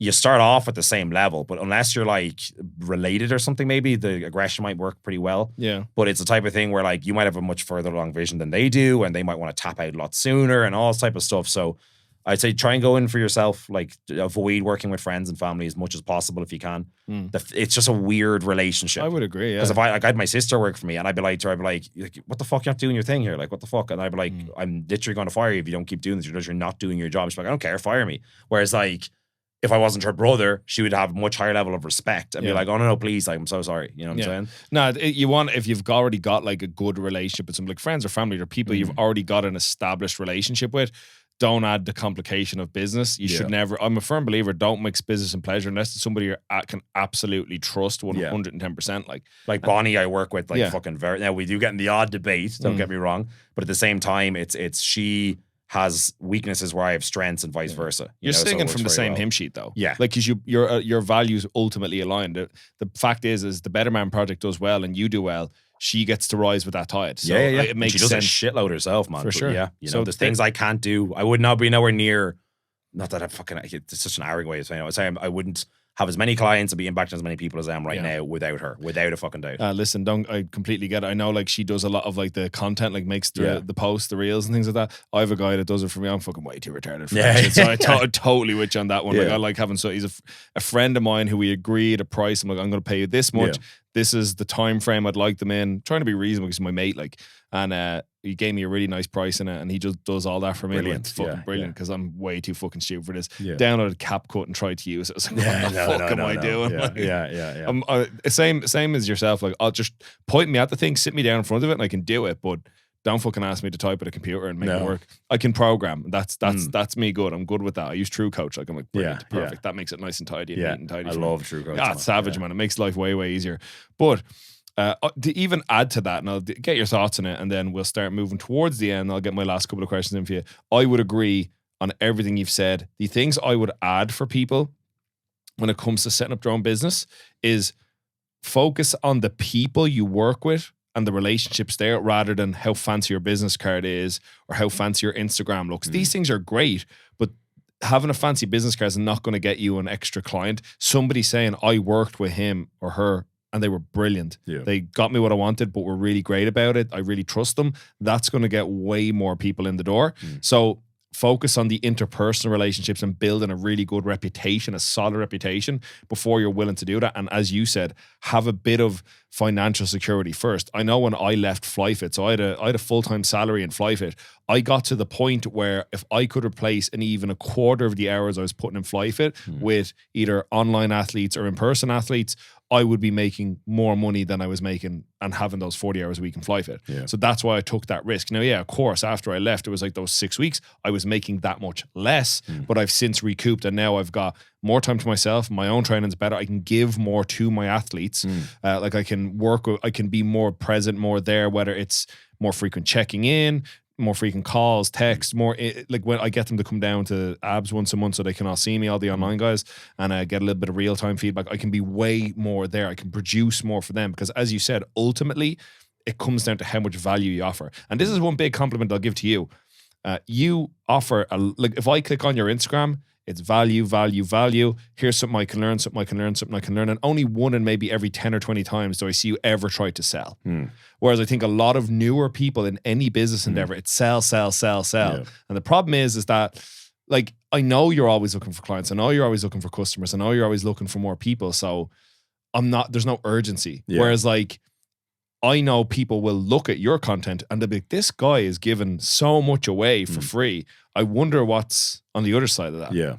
And like you've said, don't undercharge for your services. If you're good at what you do, you will get the right people coming to you. They pay for the implementation of it. So you should give away all the information you can, but at the same time, someone's not being able to get a result as good because there's no, like, I don't know where they're at specifically. So if they directly come to me, so say for example, you watch all the information, you go, Ben's given me so much information for the last year. One guy I worked with now, I'm working with for ages, very good friend of mine.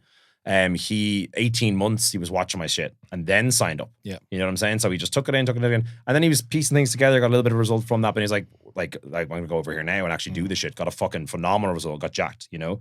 So they're give out as much free information as you can, make sure it's value and make sure it's from your experience. So you don't get all the fucking nerds who are like, oh, where's your qualifications? We don't want that kind of crap.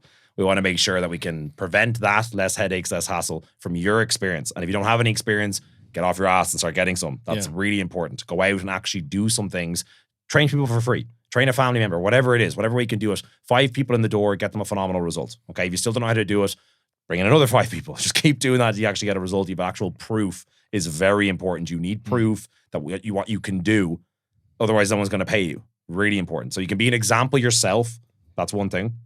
If you can do it for others as well, that's the winning formula. You know, people trust you then.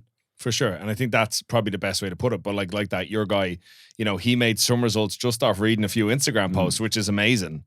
So it was probably that, geez, if I can read this, like, if I can spend 10 minutes on Instagram and that's going to give me some tangible advice to move forward. Imagine what'll happen when I'm checking in with them every week, So I think that's really the value in it. And like, I think that's always the big takeaway with these things. It's firstly with the person who asked the question about being self-employed. I think it is a matter of, if they're in a position to do it, go ahead and do it, but don't make any dumb decisions, because I think we glamorize entrepreneurship a little bit too much now. Like people, I think they like the sound of it until they have to do it. Like, oh, this actually sucks dick. That's like a job title. Yeah. Like it's like it's tough. Yeah, it's fucking tough at times. Yeah, because you have to be your own motivator. If you're late for work, no one gives out. So you have to kick your own ass. Like I know that's, and make sure your personality is kind of suited for it. It's like if you're heavily agreeable and kind of a bit of a pushover, maybe entrepreneurship isn't the best thing for you, So it's just make sure that your values are kind of in sync with that. It's the type of thing where you don't want to go into it and be like, fuck's sake, what have I done here? And create this massive issue for yourself, I'm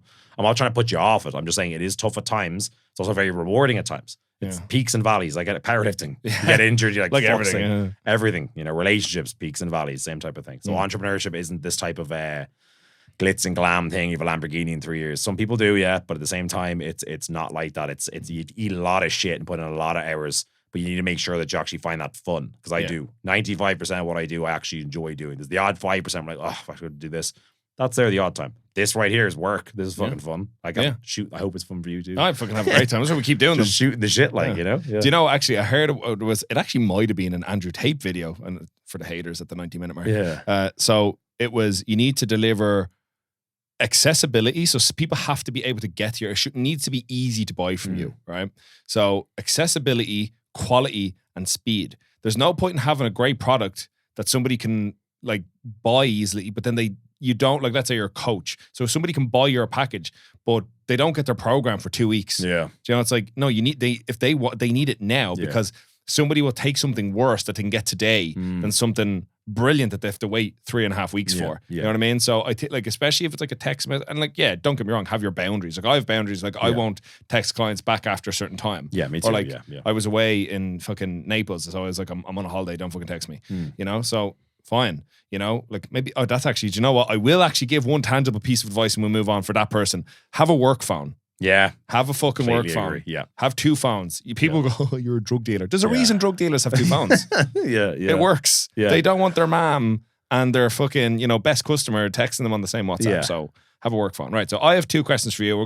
This is kind of moving away from the tangible stuff. It's more about you, Ben, right? When you were younger, so you'd found you were in bodybuilding, you were training hard, you were becoming a coach, and probably just before you met Bonnie and all that, Did you know you wanted to be a dad when you were younger? Yeah. That was always part of the plan? Yeah. And not like wanted to be a young dad. Yeah, but you knew it was in the cards. That eventually. It would be one day. Yeah. Cool. And then how long were you going out with Bonnie before you knew, like, we'll be having a kid one day? Again, I was saying it earlier on, she wanted to have a kid at a young age, like 2021, because she wanted the kids. Not necessarily with me, but just the concept of having a child, So that obviously was the attraction for me. She's maternal. I like women that want to have children. It's a nice thing to obviously spend. It's a long-term investment, like you want to be with. You want to make sure that actually you're picking the right thing, But say one more time. So what, you were obviously going out with Bonnie for a while, but when was there a moment or a time it just become natural for her to say, yeah, this is the woman I'm going to have kids with? Like, was there a moment? She moved in pretty quick, man. It was within she slept we were kind of half friends beforehand. She had like a boyfriend when I met her and all. And you bleeding dirt. Yeah, no, there was none of that. I made sure that it was tidied up before and there was any indulging. Then the home wrecker crop. Yeah. Well, I was just in a shit relationship and I was like, look, fuck that shit. And within 3 days then she had slept over, and as you do at the start of a relationship, and then literally just didn't leave. I was just saying it's been a very long sleepover. I've been saying that for years, You have to go home at some stage. Yeah, it's like, I kind of fucking later. It's fucking 8 years. But I honestly, man, how it is, I'm not really big, as weird as it sounds, when I'm kind of planning and meticulous and all this kind of shit and so many things. I kind of just let things kind of come. It just evolved naturally. Yeah. It's just there's no thought into it. Even how I got engaged to her. We were up the mountains. I was like, fuck it. It's actually I didn't even plan to do it that day.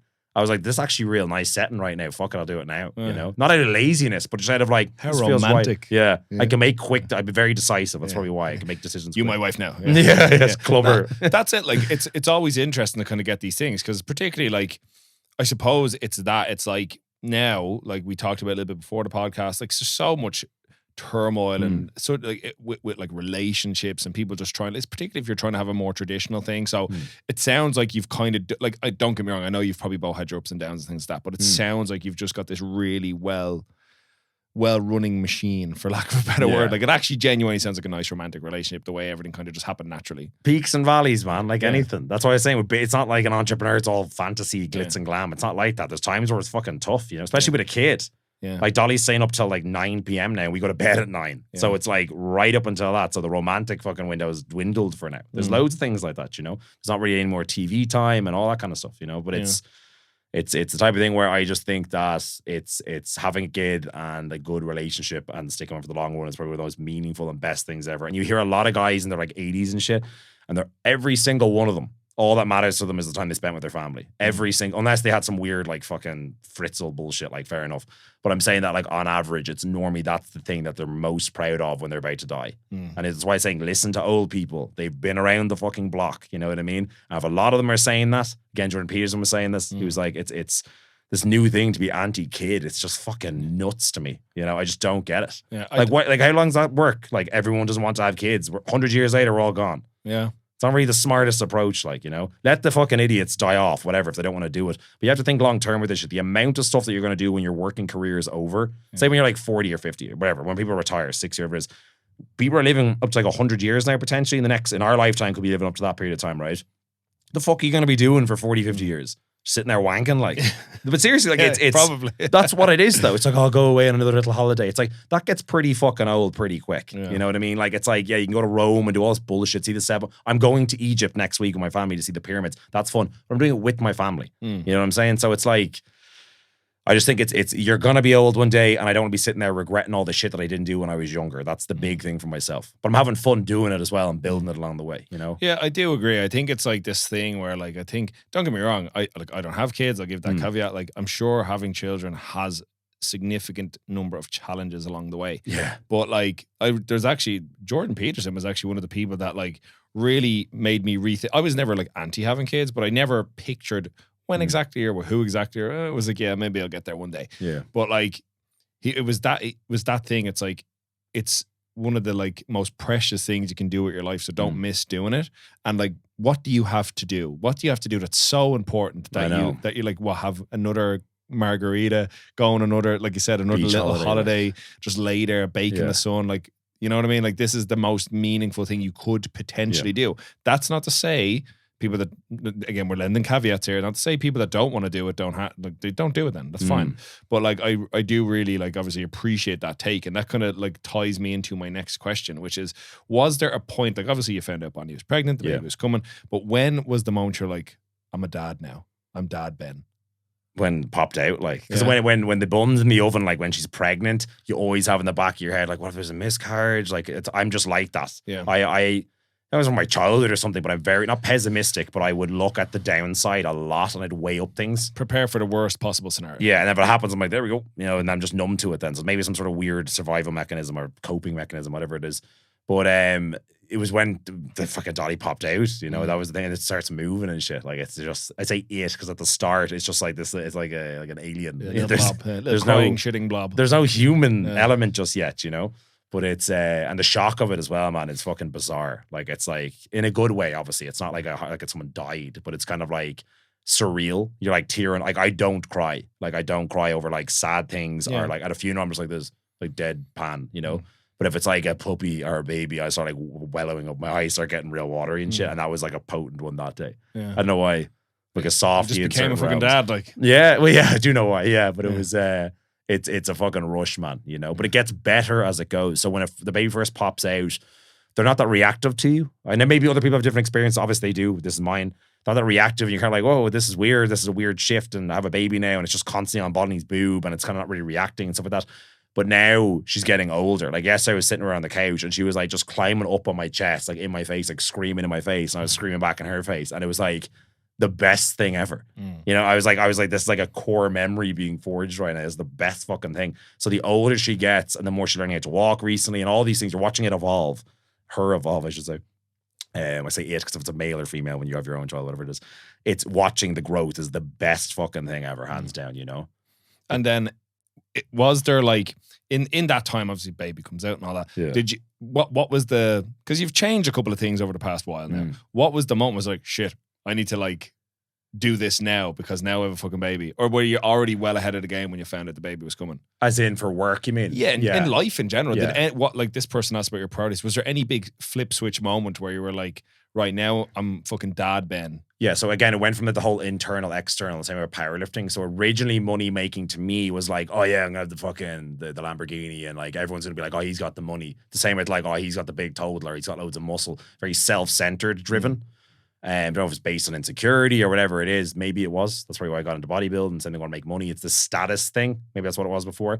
Now it's like a preservation thing. So it's like, is the fort looked after? Is there any holes in the wall here where some fucker can come in and fuck shit up or whatever it is? You know what I'm trying to say?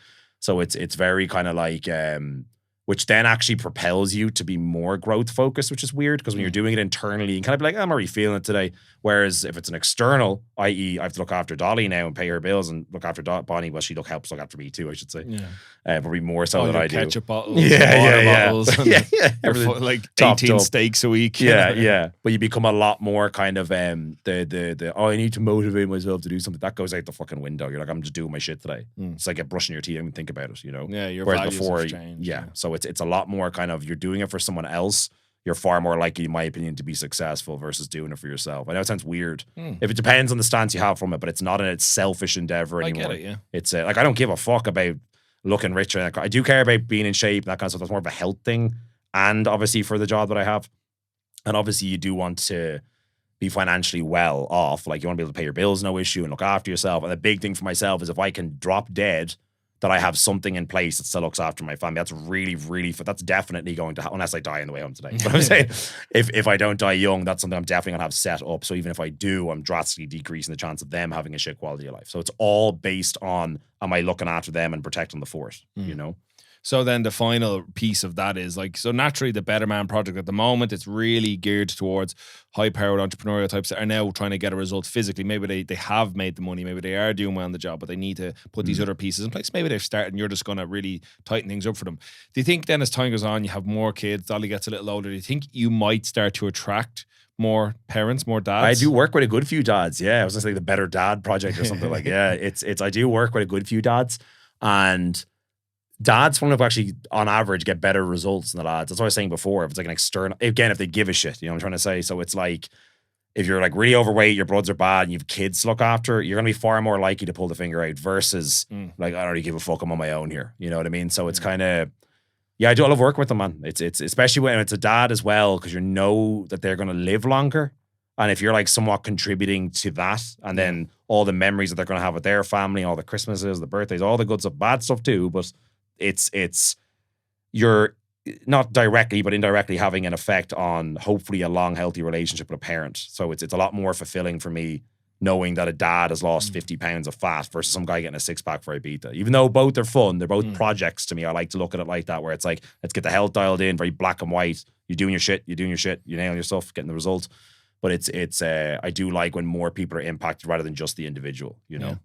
Yeah, man. Thanks for answering those questions. Again, this is more of an area of interest for me because naturally I've worked with lots of dads. I've worked with new dads, old dads, but I've never had the chance to really get into the meat and bones of it with somebody who's in your position where you're already in this like highly trained state, like you're super fit, super strong, super jacked, and then the kid comes along. And then it's like, and the thing is you're that's actually made you double down on being fit, strong, healthy, you know, which I think is very admirable, because sometimes people only flip that switch when the baby's coming, or in some cases they let it all go. That's the majority, man. You should take it even more seriously when you have a kid. You got to be around and provide for that shit, like, you know what I mean? It's fucking not shipping the kid. But well, you want to set an example as well. Yeah, like man, I have very serious pity for the young lads that might try to date your daughter. Like, I've heard that a good few my times. dad. Yeah. No, I'll be chill. What do you want? You lying bastard. You say that now. No, I won't be. Hopefully, I raise her well enough for her to make good decisions on her own. You know, I'll never make decisions for her. That's a fucking crazy religious thing. You know, you'll still be, come on, don't lie. You'll enjoy the intimidation just a little bit. Well, she has my personality quite a lot of the time, so she has like a bit of aggression. She's disagreeable. Oh, she should be. So I think she'll be okay. I've seen her not overreact, but react if she doesn't get something her own way. In a child, she's a baby, so obviously it's childish, you know. but it's you can see yourself in them. It's fucking nuts, man. You know. Yeah, That's cool. I'll make sure to ask more questions when baby number 2 is Yeah. Right, Ben, it's been real. Brilliant. Thanks for joining me once again. It was a pleasure.